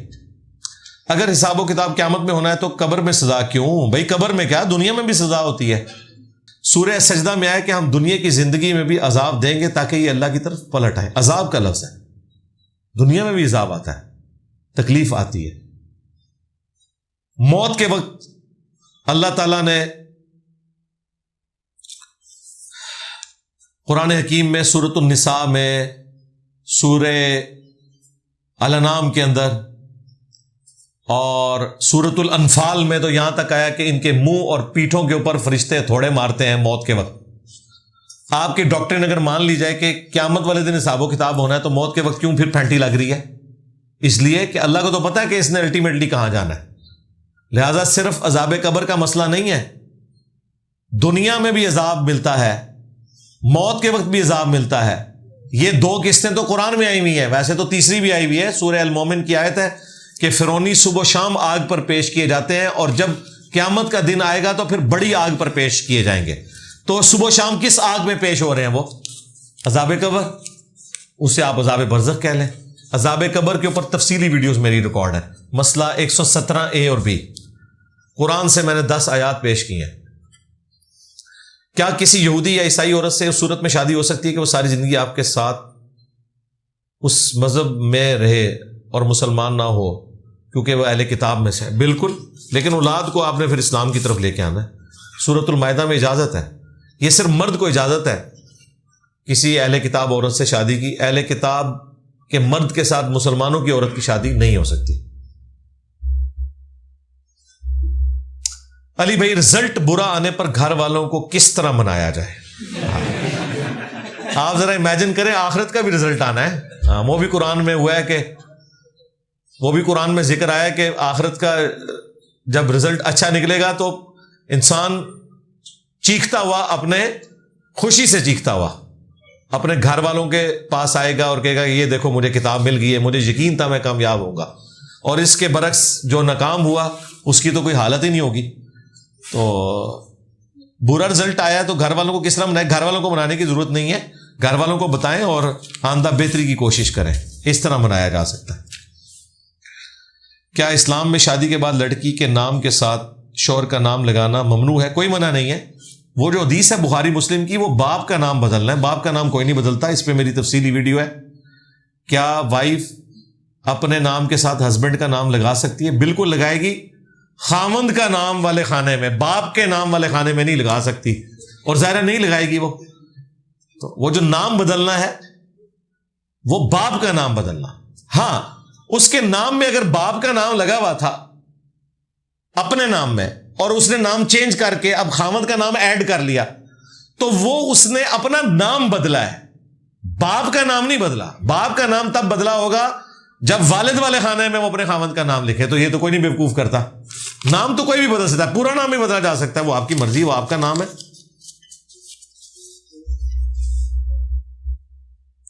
شادی سے پہلے اپنی بیوی سے کال پر بات کر سکتے ہیں؟ جی, اگر بیوی ہے تو کر سکتے ہیں. بیوی اس صورت میں ہوگی جب نکاح ہوا ہوا ہے. منگنی ہے تو بالکل نہیں کر سکتے. المستدرک للحاکم میں حدیث ہے کہ حضرت طلحہ کے قاتل حضرت علی تھے. نہیں, بالکل نہیں. یہ کوئی روایت آپ نے کوئی غلط سمجھی ہے یا کوئی جعلی رزلٹ نکال لی ہے. واضح موجود ہے کہ مروان نے قتل کیا تھا. وہ تو فخریہ کہتا تھا کہ میں نے حضرت عثمان کے قتل کا بدلہ لیا ہے, تو خود مانتا تھا. حضرت علی نے کہاں سے قتل کیا؟ حضرت علی رضی اللہ تعالیٰ کے کسی فوجی نے بھی نہیں قتل کیا. حضرت طلحہ تو جنگ چھوڑ گئے تھے. مروان نے پیچھے سے گھٹنے میں تیر مارا. المستدرک للحاکم میں موجود ہے, جس کی وجہ سے وہ تو جنگ تک پہنچے ہی نہیں ہے. زندگی میں ایک پریشانی سے نکلتے ہیں اور دوسری پریشانی میں پھنس جاتے ہیں, اس کے لیے کوئی رہنمائی کر دیں. زندگی اسی کا نام ہے بھائی, دنیا تو اس طرح ہی چلتی ہے. رہنمائی یہ ہے کہ آپ بس اس طریقے سے زندگی گزارتے جائیں, اللہ کی طرف سے جو پریشانیاں آئیں اللہ کی طرف رجوع لائیں اور اپنی بہتری کی کوشش کریں. علی بھائی, شیعہ لوگ عراق جا کر پیدل چلتے ہیں, کیا ہم بھی کر سکتے؟ پیدل کیوں چلتے ہیں؟ وہ پیدل چلنے کی کیا ضرورت ہے اپنے آپ کو مشقت میں ڈالنے کی؟ کوئی ضرورت نہیں ہے. بالکل, ہم تو پیدل حج کو بھی سمجھتے ہیں کوئی ضرورت نہیں ہے, اور نہ یہ سنت ہے. نبی علیہ السلام نے تو پیدل حج نہیں کیا. دیکھیں لوگ کتنے بیوقوف ہیں, کہتے ہیں نبی علیہ السلام نے پیدل, اور نبی علیہ السلام نے تو طواف کعبہ بھی اونٹ کے اوپر کیا ہے. اپنے آپ کو جان بوجھ کے مشقت میں ڈالنا, اس کی اسلام میں کوئی اجازت نہیں. سواری ہے تو سواری پہ جائیں. قرآن کہتا ہے نیک مردوں کے لیے نیک عورتیں اور نیک عورتوں کے لیے نیک مرد. تو فرعون کو آسیہ کیوں ملی؟ قرآن یہ نہیں کہتا جو آپ سمجھ رہے ہیں. قرآن یہ کہتا ہے کہ نیک مرد ہی شایع ہیں اس بات کے کہ نیک عورتیں ان کے عقد میں ہوں, اور بری عورتیں ہی حقدار ہیں برے مردوں کے. یہ اس کانٹیکسٹ میں بات ہو رہی ہے. یہ بات نہیں ہو رہی کہ جو بھی نیک ہوگا اس کی بیوی جو ہے وہ ضرور نیک ہوگی. حضرت لوط اور نوح علیہ السلام کی بیویاں کافرہ تھیں, تو اس بات کو سمجھیں.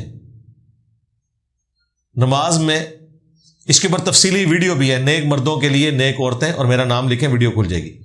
نماز میں سورہ فاتحہ کے بعد اور کسی دوسری سورت سے پہلے ہر بار بسم اللہ پڑھنی ہوگی۔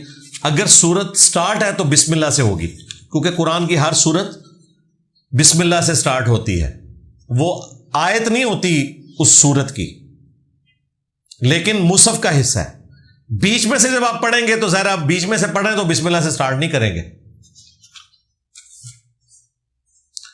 آپ سے گزارش ہے کہ آپ معاشرتی برائیوں یا کمی پر توجہ دیں، کیونکہ آپ نے توجہ طلب تمام دینی مسائل بار بار بیان کر دیے۔ بھئی ہمارے زیادہ معاشرتی برائیوں کے اوپر کون بولتا ہے؟ پھر آپ کو تکلیف ہوتی ہے۔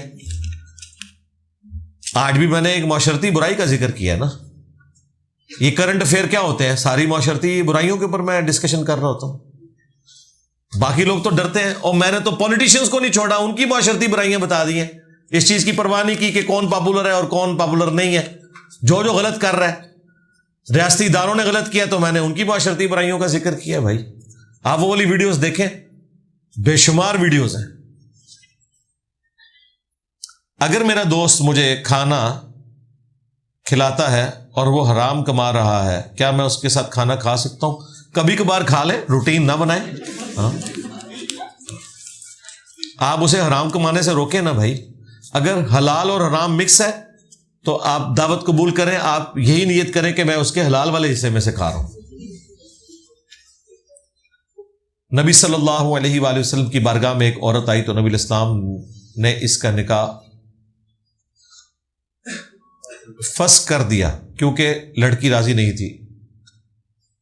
تو کیا کورٹ میرج جائز ہے؟ کورٹ میرج تو کوئی جائز نہیں ہے۔ لڑکی کی رضامندی ضروری ہے، لیکن ولی کی بھی ضروری ہے۔ ابن ماجہ میں حدیث ہے کہ ولی کی اجازت کے بغیر نکاح باطل ہے۔ ہمارا یہی موقف ہے۔ اگر مقتدی امام کو دوسری رکعت میں جا ملے اور امام غلطی سے 5 رکعتیں پڑھ لے تو اس صورت میں کیا ہوگا؟ بھائی امام کی نماز 5 کے بعد سجدہ سہو سے مکمل ہوگی۔ جب مکمل ہو گئی، اب جو آپ کی رکعت رہ گئی ہے وہ آپ نے پڑھنی ہے۔ وہ آپ نے 5ویں ملا کے اپنی 4 پوری نہیں کرنی، کیونکہ وہ تو اس نے فالتو پڑھی تھی اور 2 سجدوں نے اس کو ایون کر دیا۔ وہ 2 رکعتیں آپ کی فالتو ہوگی، 2 سجدے اور 1 رکعت۔ وہ جو رکعت آپ کی رہتی ہے وہ آپ نے پڑھنی ہے۔ لائیو پیسے کمانا جائز ہے کیا؟ لائیو سے کیا مراد ہے؟ انٹرنیٹ پہ کیا یوٹیوب لکھے نا، یا کوئی ایسی چیز، یوٹیوب کے اوپر ویڈیو دیکھ لیں میری، کون سی کمائی اس کی جائز ہے، کون سی غلط ہے۔ کیا قبر رسول پر جا کر اللہ سے دعا مانگی جا سکتی؟ بالکل اللہ ہی سے مانگنی چاہیے، کیونکہ آپ علیہ السلام نے کہا تھا قبر رسول جنت کا ٹکڑا ہے۔ اسی طرح حضرت علی اور امام علی مقام، جی جن کی قبروں پہ بھی جائیں گے اللہ سے ہی دعا مانگنی ہے، ان سے تو نہیں مانگنی۔ اگر ہم اپنے بچوں کو اسلام کی تعلیم دینا چاہیں تو ہم انہیں کس فرقے کے مدرسوں سے دور رکھیں؟ بالکل، کیا کریں گے اینڈ پہ؟ مدرسے میں پڑھ کے مطلب کسی مسجد میں امام لگنا ہے نا، مسجد تو پھر فرقوں کی ہے، پھر تو میں کہوں گا مسجد بھی بنانا شروع کرو، ایک نیا کلٹ شروع ہو جائے گا۔ بہتر یہ ہے کہ جس طرح آپ نے دین کی تعلیم حاصل کی ہے، اور حال یہ ہے کہ مفتی آپ کے آگے نہیں بیٹھ سکتے، آپ کے بچے نے بھی اسی قسم کا ہی مفتی بننا ہے نا، تو خود ہی بنا دیں اسے، ٹھیک ہے؟ یہ کریں، باقی اسے کالج یونیورسٹیز میں پڑھائیں تاکہ وہ اپنا سورس آف انکم دین کو نہ بنائے۔ دین تو پوری زندگی اس نے سیکھنا ہے پیرلل میں۔ آپ نے ہم کو بتایا کہ امام شافعی کے مطابق منی پاک ہے، تو پھر مزی بھی پاک ہوئی؟ نہیں جی، مزی نہیں ہے، یہ میں نے اس میں بتایا ہوا ہے۔ مزی کے بارے میں بخاری مسلم میں حدیثیں ہیں۔ مولا علی علیہ السلام نے نبی علیہ السلام کو شکایت کی تھی ایک صحابی کے تھرو، تو آپ نے فرمایا کہ اسے کہو کہ شرمگاہ کو دھوئے اور وضو کا اعادہ کریں۔ مزید سب کے نزدیک ناپاک ہے۔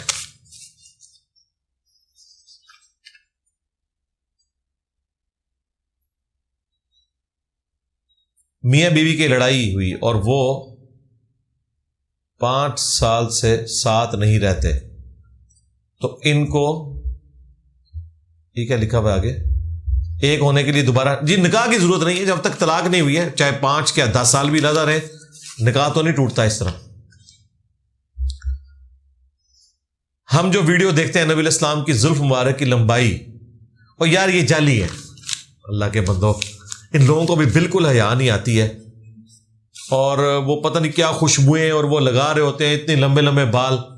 سمپل یہ ہے کہ یہ سارے وہ لوگ ہیں جن کا یہ عقیدہ ہے کہ نبی علیہ السلام کا سایہ نہیں تھا، تو وہ جو بال اٹھائے ہوئے ان کا تو سایہ ہے، تو ان کی ڈاکٹرن میں تو وہ بال ہے ہی نہیں ہے، تو وہ جعلی بنے ہوئے ہیں. کیا یا رسول اللہ کہنا جائز ہے؟ بالکل لبیک کا یا رسول اللہ کہیں، لیکن المدد کے ساتھ نہیں. اس پہ میری تفصیلی ویڈیو ریکارڈ ہے. پبلک جگہوں پر بغیر اعلانیہ اچانک سے اسلام کی تبلیغ شروع کر دینا کیسا ہے؟ سوشل میڈیا والے زیادہ تر ایسا کرتے ہیں. اگر تو الاؤ ہے طریقے سے کسی کنٹرول انوائرمنٹ کے اندر پھر تو کریں، زبردستی والا معاملہ تو نہیں ہونا چاہیے. میں تو اس حق میں نہیں ہوں. جو لوگ نئے نوٹوں کا کاروبار کرتے ہیں وہ نوٹوں کے عوض پیسے فالتو لیتے ہیں، کیا یہ سود ہے؟ بالکل 100% سود. نیو کرنسی نوٹ کا کاروبار کرنا، میری ویڈیو دیکھ لیں، ایک صورت اس کی جائز ہے. یہ میں نے کئی سال پہلے ویڈیو ریکارڈ کرائی تھی کہ یہ جو ہار بنائے جاتے ہیں نا شادی کے موقع پہ، اس میں اگر 5,000 کے نوٹ لگے ہوئے ہیں اور وہ ہار آپ کو 6,000 کا مل رہا ہے تو وہ اس پہ محنت ہوئی ہے نا. 5,000 کے نوٹ ہیں اور باقی اس پہ ویلیو ایڈیشن ہے، وہ تو درست ہے. لیکن کسی کو یہ کہنا کہ یہ 100 کے نئے 10 نوٹ لے لو اور 1100 مجھے دے دو، تو یہ سود ہے بالکل. کیونکہ ویلیو تو دونوں کی ایک ہے نا، یا ان کے ویلیو لاتا ہے. کیا 100 کا نیا نوٹ جو ہے اس کی زیادہ چیز آتی ہے اور پرانے نوٹ کی کم آتی ہے؟ ورث تو ایک ہے. اگر 2 شہروں میں آپ کے گھر ہیں، جب دوسرے شہر میں جائیں گے تو نماز پوری ہوگی. اس طرح آپ 2 شہروں کے بارڈر پر رہتے ہو تو اس دونوں شہروں میں اگر آپ کے گھر موجود ہیں تو دونوں جگہ آپ وطن اصلی میں ہی شمار کیے جائیں گے، نماز پوری پڑھیں گے. ایک شخص کی اپنی گاڑی ہے اور اس کو کمپنی کی طرف سے سواری ملتی ہے، تو کیا وہ شخص، یہ کیا لکھا ہوا ہے سچ میں کیا بیچ میں سے کمپنی کو نکال کر سواریاں اٹھا دے گا؟ بالکل جی. کمپنی والوں کو بتائیں کہ میں یہ نیکی کا کام کر رہا ہوں. ہاں، اگر وہ کہیں کہ ٹھیک ہے بہت اچھا کر رہے ہیں تو کرتے رہیں. پسند کی شادی کے لیے گھر والوں سے ضد کرنا کیسا ہے؟ آپ کا رائٹ ہے جی، کریں، کسی نے منع نہیں کیا، لیکن پھر وہ بیوی لا کے اپنے ماں باپ کے آگے نہیں پھینک دینی کہ وہ اسے کچا کھا جائے. تو انہوں نے کچھ نہیں کہنا، ہوتا قیمہ کر دینا انہوں نے. ہاں، یہ آپ کا رائٹ ہے، کریں، بالکل کریں، لیکن ماں باپ کے ساتھ لا کے ایسی بیوی نہیں پھر آپ نے رکھنی، اس کو علیحدہ رکھیں گے. اگر کہیں سے 1,000 روپے گرے ہوئے ملے تو استعمال کر سکتے ہیں. اب اس کا کفارہ کیا ہوگا؟ 1 سال تک صحیح مسلم میں ہے نا کہ آپ نے مالک کو تلاش کرنا ہے، اس کے بعد اگر آپ غریب ہیں خود استعمال کر سکتے ہیں. گری ہوئی چیز کا حکم انجینئر محمد علی مرزا لکھے تو میری ویڈیو کھل جائے گی. خانہ کعبہ میں نماز کے وقت 2 امام بولتے ہیں، ہم نے کس کو فالو کرنا ہے؟ 2 امام نہیں ہوتے، وہ ایک مقتدی ہوتا ہے، وہ مکبر ہوتا ہے. وہ ایک سنت کے طور پہ انہوں نے باقی رکھا ہوا ہے برکت کے لیے کہ اگر بجلی چلی جائے تو ایک مکبر والا معاملہ بھی ہو. حالانکہ ایک نہیں رکھنا چاہیے، کافی زیادہ مکبر ہونے چاہیے. تو بہرحال انہوں نے سنت زندہ رکھی ہوئی ہے. آپ نے امام کو فالو کرنا ہے، مکبر نے تو خود امام کو فالو کرنا ہے. وہ جو 2 امام آپ سمجھ رہے ہیں، ایک امام ہے ایک مکبر ہے جو اس کو ریپیٹ کرتا ہے. جب سپیکر نہیں ہوتے تھے تو مکبرین ہوتے تھے نا، تو آپ نے پہلے والے امام کو ہی فالو کرنا ہے. مسجد الحرام میں لوگ رش ہونے کی وجہ سے نمازیوں کے آگے سے گزرتے ہیں، حرام ہے، سترا بھی نہیں ہوتا. بالکل ایسی جگہ پہ نماز نہیں پڑھنی جہاں پہ سترا نہ ہو.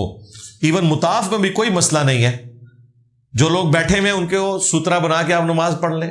میں کئی دفعہ گیا ہوں، بیوی کو سامنے بٹھاتا تھا، وہ قبلہ رخ ہو کے بیٹھ جاتی تھی، اس کے پیچھے 2 نفل پڑھتا تھا، پھر میں بیٹھ جاتا تھا، وہ پڑھ لیتی تھی. اس میں کون سا مسئلہ ہے؟ آپ کر سکتے ہیں. نمازی کے آگے سے گزرنا وہاں بھی حرام ہے. اگر صحابہ کے وقت میں قرآن کی طرح حدیث جمع ہو جاتی تو کیا آسانی نہ ہوتی؟ قرآن تو ورڈ بائی ورڈ نبی علیہ السلام نے اللہ تعالی کی طرف سے وحی کے ذریعے تعلیم فرمایا. احادیث ظاہر ہے بالمفہوم ٹرانسفر ہوئی ہے، یہ پاسبل نہیں تھا کہ اس طریقے سے ہو سکتا. انڈیویجولی لوگوں نے نوٹس بھی لکھے ہیں، یہ آپ کی بات درست ہے، مسند احمد میں، ابو داؤد میں حدیث ہے نا، بلکہ بخاری میں حضرت ابو ہریرہ کہتے ہیں، تو حضرت ابو ہریرہ کہتے ہیں مجھ سے زیادہ حدیث جو ہے وہ حضرت عبداللہ بن عمر بن عاص کے پاس ہیں، کیونکہ میں زبانی یاد رکھتا ہوں اور وہ لکھ لیتے ہیں. اور ابو داؤد میں اور مسند احمد میں حدیث ہے، یہی عبداللہ بن عمر بن عاص کہتے ہیں کہ میں نبی الاسلام کی ہر بات لکھ لیتا تھا. بعض اصحاب نے مجھے روکا کہ نبی الاسلام کبھی غصے میں ہوتے ہیں اور انسان ہے، موڈ بھی بدلتا ہے، تو ہر بات نہ لکھا کرو. تو نبی الاسلام نے اپنی مبارک زبان ہاتھ میں پکڑ کے فرمایا کہ اس زبان سے حق کے سوا کچھ نہیں نکلتا. صحابہ کرام لکھتے تھے. باقی آپ کی بات درست ہے، جس طریقے سے قرآن کو خلفائے راشدین نے ایمفسائز کر کے آگے چلایا، احادیث کو اس لیے نہیں چلایا کہ اس وقت ضرورت ہی نہیں تھی.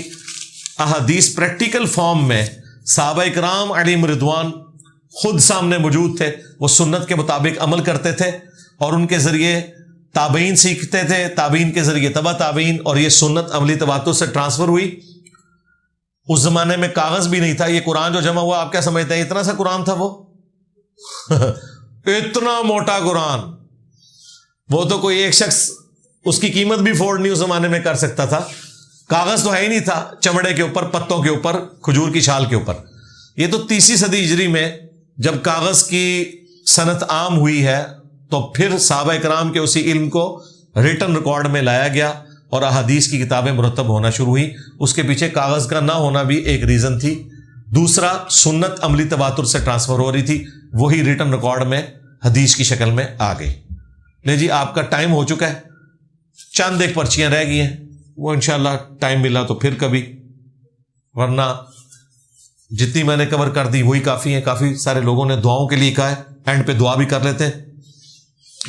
اللہم انی اسألک بانک انت اللہ لا الہ الا انت الاحد الصمد الذی لم یلد ولم یولد ولم یکن له کفوا احد وإلہکم الہ واحد لا الہ الا هو الرحمن الرحیم الف لام میم اللہ لا الہ الا هو الحی القیوم اللہم صلی علی محمد وعلی آل محمد ربنا آتنا فی الدنیا حسنہ وفی الآخرۃ حسنۃ وقنا عذاب النار ربنا آتنا من لدنک رحمہ وہیئ لنا من امرنا رشدا رب ارحمہما کما ربیانی صغیرا ربنا هب لنا من ازواجنا وذرياتنا قرة اعین واجعلنا للمتقین اماما اللهم اغفر لحينا وميتنا وشاهدنا وغائبنا وصغيرنا وكبيرنا وذكرنا وانثانا اللهم من احييته منا فاحيه على الاسلام ومن توفیتہ منا فتوفہ علی الایمان. اے اللہ، جن جن بھلائیوں کا سوال تیرے محبوب صلی اللہ علیہ وآلہ وسلم نے تجھ سے کیا، ہمارے حق میں، ہمارے ماں باپ کے حق میں، ہمارے بیوی بچوں کے حق میں، ہمارے رشتہ داروں کے حق میں، پوری امت کے حق میں قبول و منظور فرما. اور جن جن چیزوں کے شر سے تیرے محبوب علیہ السلام نے تیری پناہ طلب کی، تمام مسلمانوں کو ان چیزوں کے شر سے اپنی پناہ عطا فرما.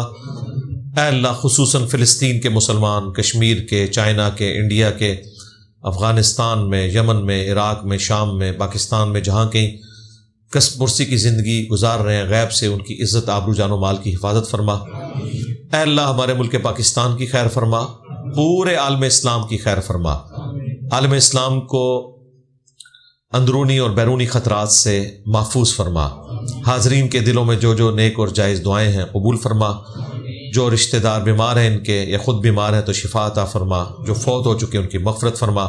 یہ تمام دعائیں تمام مسلمانوں کے حق میں قبول و منظور فرما.